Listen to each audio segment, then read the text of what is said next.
Abençoemos aqueles que se preocupam conosco, que nos amam, que nos atendem às necessidades. Valorizemos o amigo que nos socorre, que se interessa por nós, que nos escreve, que nos telefona, para saber como estamos indo. A amizade é uma dádiva de Deus, presente no coração daqueles que cruzam o nosso caminho. Mais tarde, haveremos de sentir falta daqueles que não nos deixam experimentar a dor da solidão.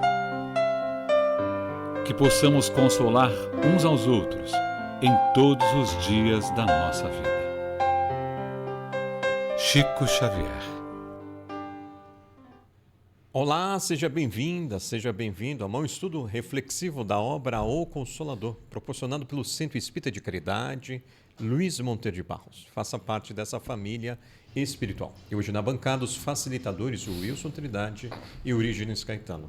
Boa noite, cavalheiros. Boa noite. Boa noite. Boa noite. Dando sequência na questão de número 364. Nós estamos no item prosélitos. Então vamos lá. O espírita, para evoluir na doutrina, necessita estudar e meditar por si mesmo ou será suficiente frequentar as organizações doutrinárias esperando a palavra dos guias? Interessante, né? A gente precisa estudar ou fica só na sugestão aí dos nossos espíritos aí nas reuniões?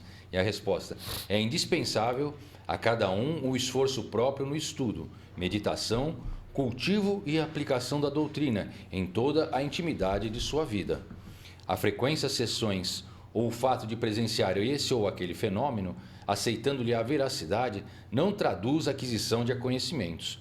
Um guia espiritual pode ser um bom amigo, mas nunca poderá desempenhar os vossos deveres próprios, nem vos arrancar das provas e das experiências imprescindíveis à vossa iluminação. Daí então surge a necessidade de vos preparardes individualmente na doutrina para viverdes tais experiências com dignidade espiritual no instante oportuno. É um irmão mais experiente, né? Um guia espiritual. Então, se fizer uma analogia com a escola, então se o Caetano está na 5ª série, eu estou na 3ª, ele vem me estimular, mas eu tenho que ser um bom estudante, fazer lições de casa, né? Então, realmente, a pessoa que não estuda trata os benfeitores, esses dedicados amigos espirituais, como babás, né? Achando que eles vão estudar por nós, né? E também é interessante, porque também um aspecto também, um outro aspecto, é que quando Allan Kardec ele funda a primeira Sociedade de Estudos Espíritas, lá em Paris, e uma demonstração da importância de estudar também em grupos, né? Porque, vamos supor, se ele lança o livro e deixa assim, como é que fica? Cada um pega lá, compra o seu livro e vai tirar as suas ideias, a sua interpretação. Quando ele propõe de estudar em grupo, ele vai ampliar esse leque de entendimento, né? E ele conseguia ali numa reunião, ele conseguia reunir um carvoeiro que punha carvão na locomotiva e um príncipe. Olha que interessante. O Allan Kardec, ele alugava aquelas salas em Paris e ele colocava 500 pessoas. 500 pessoas. Então, não é pouco, não. Era prodígio nesse aspecto. Porque despertava também muita curiosidade. Agora, o estudar em grupo vai fazer com que o entendimento de cada um ajude um ao outro, né? Então, eu acho de suma importância essa questão do estudo mesmo. Questão 365. Como deveremos receber os ataques da crítica? Os espíritas devem receber a crítica dos campos de opinião contrária com o máximo de serenidade moral, reconhecendo-lhe a utilidade essencial. Essas críticas se apresentam quase sempre com finalidade preciosa, qual a de selecionar naturalmente as contribuições da propaganda doutrinária, afastando os elementos perturbadores e confusos e valorizando a cooperação legítima e sincera, porque todo ataque à verdade pura serve apenas para destacar e exaltar essa mesma verdade. Eu me lembrei aí da queima dos livros de Kardec, né? Explica para o pessoal essa situação, D'Alessandro, como foi bom. Foi bom por causa que ele estava preocupado, né, a informação chegar em Barcelona e os espíritos até falaram para ele, pode queimar os livros, mas não queimarão nós os espíritos vamos reproduzir tudo de novo. E ganhou até notoriedade, ou seja, publicidade, né? A informação chegou mais rápido aí. Então, realmente, o inimigo, como ensina o Santo Agostinho no Livro dos Espíritos, às vezes ele tem mais, embora ele aponte a ferida, ele aponta a ferida, não com misericórdia. E às vezes um amigo é omisso, né? Então, às vezes a gente com a crítica, como a irmã está chamando, a crítica verdadeira tem como aquele que está se estudando crescer. É verdade, né? Porque vai muito da forma como você recebe a crítica e como você interpreta. Então, se meu orgulho falar mais alto, eu nem aceito. Agora, se eu entender que é uma visão que a outra pessoa tem e que é importante eu também fazer essa análise, eu só tenho a ganhar com isso. Então, como nós somos espíritos inferiores, qualquer coisa que falar de mim é verdadeira, né? Porque as pessoas, a gente um conhece o outro, a gente mais ou menos sabe. Agora, o que não for verdade, não tem o porquê eu me exaltar. Se não é verdade. Não é verdade? Não é interessante isso? E em defesa também da doutrina espírita, quando a pessoa faz críticas, mas ela nunca estudou, não tem como eu discutir, conversar. E acontece muito isso. Eu falei, mas o que você leu sobre esse assunto? Não, nada. Você estava tirando as tuas ideias. Mesma coisa que eu discuti algum assunto que você domina e eu não tenho nem conhecimento disso. Né? Porque são ideias inatas da pessoa contrária. Eu não acredito na reencarnação. O problema é teu. Não acredito na gravidade. O problema é teu. A gravidade não vai deixar de existir porque você não acredita. Ela está aí, né? Questão 366. Como deverá agir o espírita sincero quando se encontre perante certas extravagâncias doutrinárias? À luz da fraternidade pura, jamais neguemos o concurso da boa palavra e da contribuição direta, sempre que oportuno, em benefício do esclarecimento de todos, guardando, todavia, o cuidado de nunca transgredir com os verdadeiros princípios evangélicos, sem, contudo, ferir o sentimento das pessoas. E se as pessoas perseverarem na incompreensão, cuide cada trabalhador, então, da sua tarefa, porque Jesus afirmou que o trigo cresceria ao lado do joio, em sua seara santa, mas ele, o cultivador da verdade divina, saberia escolher o bom grão na época da ceifa. Interessante aqui, ele fala, né, para cada um cuidar do seu, ele fala mais ou menos isso, né? Que cada um tem que fazer o seu trabalho sem ficar olhando o outro, criticando, o de ver a trave no olho, né? Enquanto você olhar o cisco do outro e tem a trave no teu. Então aqui ele dá esse norte para nós, né? Por isso a importância da vigilância e oração, porque ficou bem claro nos discípulos a inveja e o ciúme, principalmente o ciúme de Pedro à senhora Maria, que vinha da cidade de Magdala. Né? Então, naquele momento ficou claro, se Pedro, que conviveu com Cristo 3 anos, teve essa atitude, ou será que eu, diante dos meus amigos, também não sou ciumento e a vida está me convidando, eu gradativamente me libertando das amarras do ciúme? E dentro da doutrina espírita, ou como qualquer outra filosofia ou religião, isso é mais evidente, né? Porque o orgulho aí fala muito mais alto. Então, por isso que a gente não deve dar guarida a esse tipo de questionamento, de crítica, de maledicência.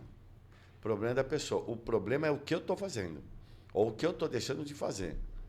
Né? Esse cuidar da vida, ele é muito importante aí. Então, você sabe que está fazendo certo, então vai em frente. Agora, não perca tempo em ficar querendo dar explicações. É bobagem. Porque é o entendimento da pessoa. Ela está nesse entendimento. Isso que tu está falando, a gente viu muito na vida de Chico Xavier, né? Tem a vida inteira ele criticado, tomando pedrada, e a gente nunca viu ele responder. Ele sempre trabalhou, né? Você nunca viu uma resposta dele. Mesmo quando questionavam ele, muitas vezes no Pinga Fogo, a gente vê a forma que ele era questionado de uma maneira sarcástica e às vezes até um pouco incisiva, e ele sempre respondeu de uma forma calma, tranquila, amorosa, né? E continuava trabalhando. E deixou um trabalho belíssimo aí, né? Não perde tempo, né? 367. É justo que, a propósito de tudo, busque o espírita tanger os assuntos do espiritismo nas suas conversações comuns? O crente sincero precisa compenetrar-se da oportunidade no tempo e no ambiente com relação aos assuntos doutrinários, porquanto qualquer inconsideração nesse particular pode conduzir a fanatismo detestável, sem nenhum caráter construtivo. A pessoa não pode ser deselegante, né? Às vezes o outro ser, o sistema de crenças dele nem permite conversar sobre reencarnação, se nem puxou o assunto, né? A meu ver, o Emmanuel, com a sua sabedoria, está dizendo, ó, o outro vai te propor a conversa. Então você se baseia no que o outro, quando a gente quer levar a conversa, iniciar a conversa e se centralizar tudo no espiritismo, é que o Emmanuel está alertando. Olha, cuidado com o fanatismo. Você se torna uma pessoa até desagradável. Lá vem um D'Alessandro que aqui, né, todo encontro da família só quer falar sobre o livro dos espíritos. Pronto, aí o pessoal nem mais me chama. Né? Exatamente, nem me chama mais para tomar café. E isso acontece às vezes dentro do próprio lar. Às vezes eu vejo famílias que os pais são um pouco fanatizados. E os filhos chegam numa determinada idade e não querem nem ouvir mais falar. Porque tudo é espírito, tudo é isso, é obsessor. E os filhos chegam a pegar até ojeriza aí da doutrina espírita. Então, tem que tomar muito cuidado, né? Mesmo na defesa daqueles que trouxeram o espiritismo. Eu já vi isso. E as pessoas ficam como se fosse você querer a coisa mais absurda do mundo. Então, porque aí você já endeusa o outro. Há um certo fanatismo. Então, tem que tomar muito cuidado. Nós temos compromissos com a doutrina espírita.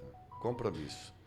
De levar onde for, mas sempre com muita educação, muita delicadeza, ponderação, sem jamais um fanatismo, né?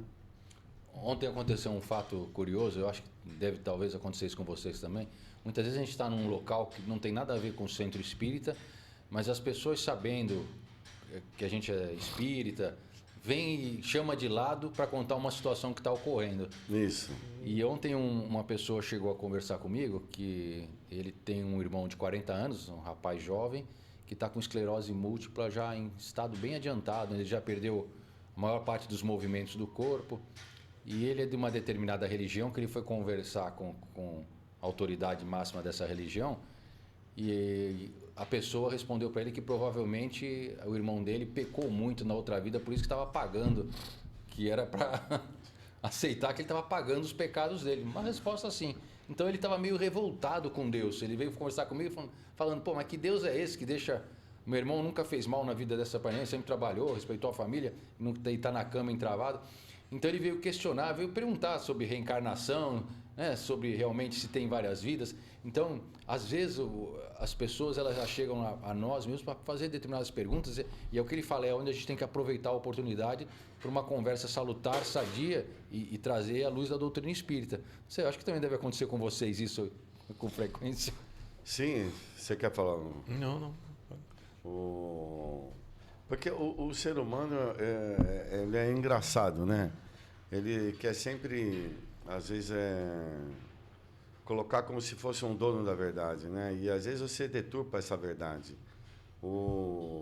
Lá no começo, né? Quando você temia a Deus, né? O povo judaico, a cultura, era de punição. Mas punição porque eles sabiam da reencarnação. Eles já sabiam da reencarnação. Agora, era a forma como eles atuavam naquela época.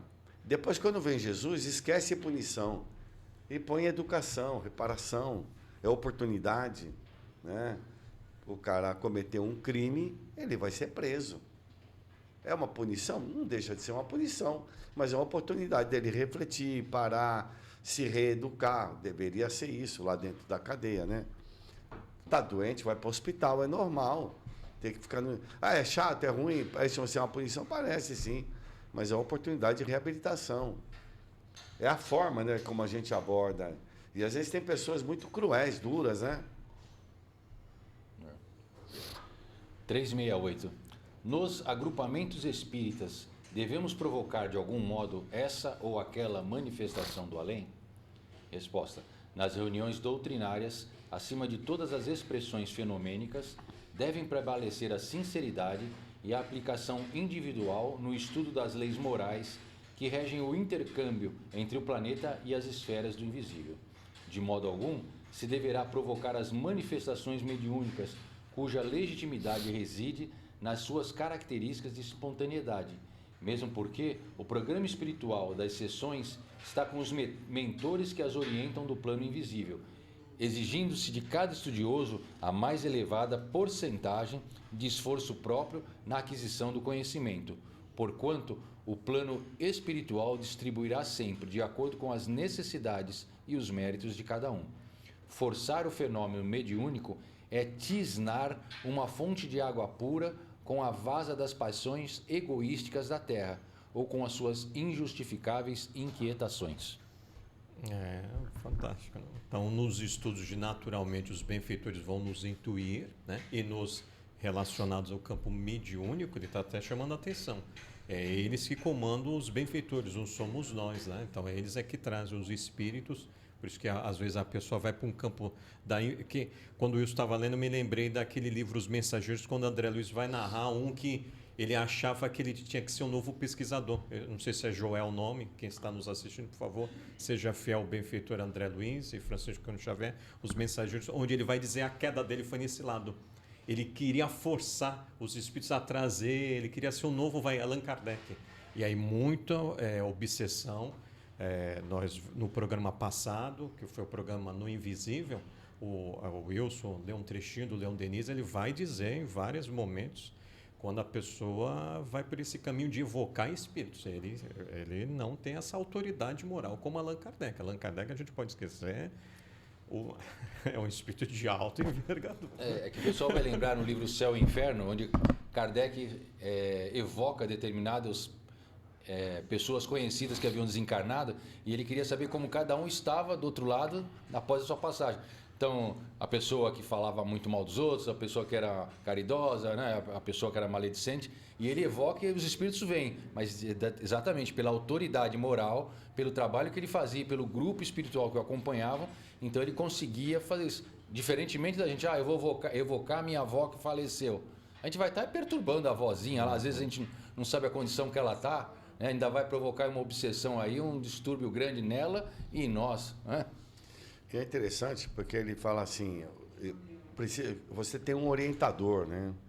Tem um orientador. Então, você vai fazer qualquer tipo de manifestação, você precisa ter alguém que vai colaborar com isso, né?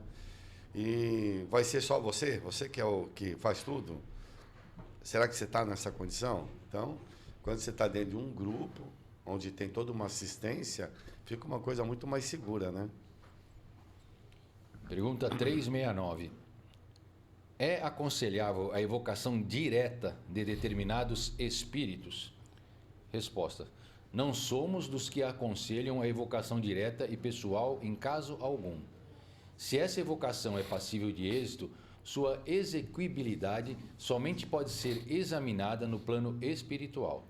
Daí a necessidade de sermos espontâneos, porquanto no complexo dos fenômenos espíritas, a solução de muitas incógnitas espera o avanço moral dos aprendizes sinceros da doutrina. O estudioso bem intencionado, portanto, deve pedir sem exigir, orar sem reclamar, observar sem pressa, considerando que a esfera espiritual lhe conhece os méritos e retribuirá os seus esforços de acordo com a necessidade de sua posição evolutiva e segundo o merecimento do seu coração. Podereis objetar que Allan Kardec se interessou pela evocação direta, procedendo a realizações dessa natureza, mas precisamos ponderar no seu esforço a tarefa excepcional do codificador, aliada também às necessidades e méritos ainda distantes da esfera de atividade dos aprendizes comum. Olha, o que a gente acabou de comentar, está na questão seguinte aí. Bem claro, né? Mas o interessante é já Leon Denis, que é um contemporâneo de Kardec, em 1911, no livro No Invisível, dá depoimento de pessoas que, infelizmente, né, não seguiram essa orientação de Emmanuel, outros espíritos, né? Como existe isso atualmente, as pessoas aí que enveredadas pelo ciúme, vaidade, a presunção de querer ser um novo Kardec dentro do movimento espírita. Então, se a gente souber que a gente possa, de maneira muito amorosa, alertar essa pessoa, porque o processo da fascinação, evidentemente, vai pegar. Acho que está ótimo, né? 370. Seria lícito investigarmos com os espíritos amigos as nossas vidas passadas? Essas revelações, quando ocorrem, traduzem responsabilidade para quem recebe? Resposta. Se estáis submersos em esquecimento temporário, este ouvido é indispensável à valorização de vossas iniciativas atuais. Não deveis provocar esse gênero de revelação, porquanto os amigos espirituais conhecem melhor as vossas necessidades e poderão provê-las em tempo oportuno, sem quebrar o preceito da espontaneidade exigido para esse fim. O conhecimento do pretérito, através das revelações ou das lembranças, chega sempre que a criatura se faz credora de um benefício como esse, o qual se faz acompanhar, por sua vez, de responsabilidades muito grandes no plano do conhecimento. Tanto assim que, para muitos, essas remanescências costumam constituir um privilégio doloroso no ambiente das inquietações e ilusões da Terra. No próprio livro Mensageiros tem um médium também que ele consegue saber as vidas dele e começa a procurar as pessoas que conviveram com ele, né? Exatamente. E ele passa a vida toda fazendo isso e fale na sua prova, né? Na sua encarnação como médium. E ele dá a bênção aí do esquecimento, porque a dona Laura vai também explicar isso para o André Luiz. Curioso no nosso level, a senhora lembrou aqui espontaneamente as últimas existências? Falou, sim, veio naturalmente. E aqueles que não respeitam a lei do esquecimento, ela usa até esse termo, tombam na loucura. Então veja, e é claro, a gente conhece, o programa já trouxe várias vezes aqui o Flávio Brown, né? Ele, como outras pessoas sérias, sabe que só se fizer uma terapia de existência passada é para um paciente que já está preparado um tipo de trauma, né? Não por curiosidade, né? Mas não é, infelizmente, todo psicólogo que vai por o caminho da seriedade. E é esquecimento, né? Se isso faz parte aí desse programa divino, melhor deixar quieto. Porque esse esquecimento é justamente nessa fase nossa de imperfeição. Quando a gente estiver puro, aí não tem essa necessidade do esquecimento. Cada vez mais a gente vai valorizar o nosso passado, a nossa trajetória, né? Esquece porque não é bom. Até agora não foi bom. Porque a hora que for bom mesmo, você não vai ter esse problema. Mas agora não dá, né? Esse início nosso aí desse processo de evolução, ele é cheio de equívocos, né? Então, por isso que o esquecimento e você conviver com aqueles que talvez no passado você não convivia e tinha sérios problemas, e vem aqui para essas pessoas você dobrar o seu orgulho, é importante o esquecimento. Só assim a gente conseguiria restabelecer algumas coisas dentro de mim. O problema não é o você meu inimigo. O problema é que eu sinto por você como meu inimigo. Esse é o grande problema. O que despertou dentro de mim essa relação, essa situação, essa atitude? É o que desperta dentro de mim. É isso que é interessante, né? Então, nós estamos aqui para corrigir o que tem dentro da gente. O outro é um instrumento para isso. Só isso. Bom, então, agradecemos facilitadores, Caetano e Wilson, e você fazendo observações na Rede Mundial de Computadores possibilita que esse encontro reflexivo da obra Consolador chegue em outros corações. Então, com a permissão divina, nos vemos daqui a 15 dias. Muita paz a todos.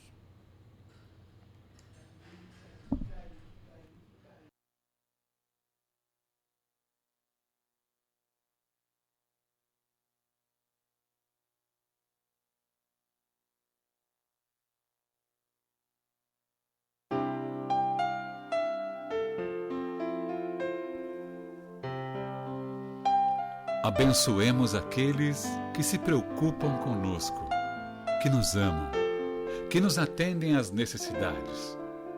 Valorizemos o amigo que nos socorre, que se interessa por nós, que nos escreve, que nos telefona, para saber como estamos indo.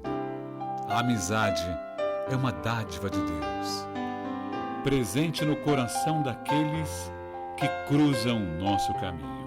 Mais tarde, haveremos de sentir falta daqueles que não nos deixam experimentar a dor da solidão. que possamos consolar uns aos outros em todos os dias da nossa vida. Chico Xavier.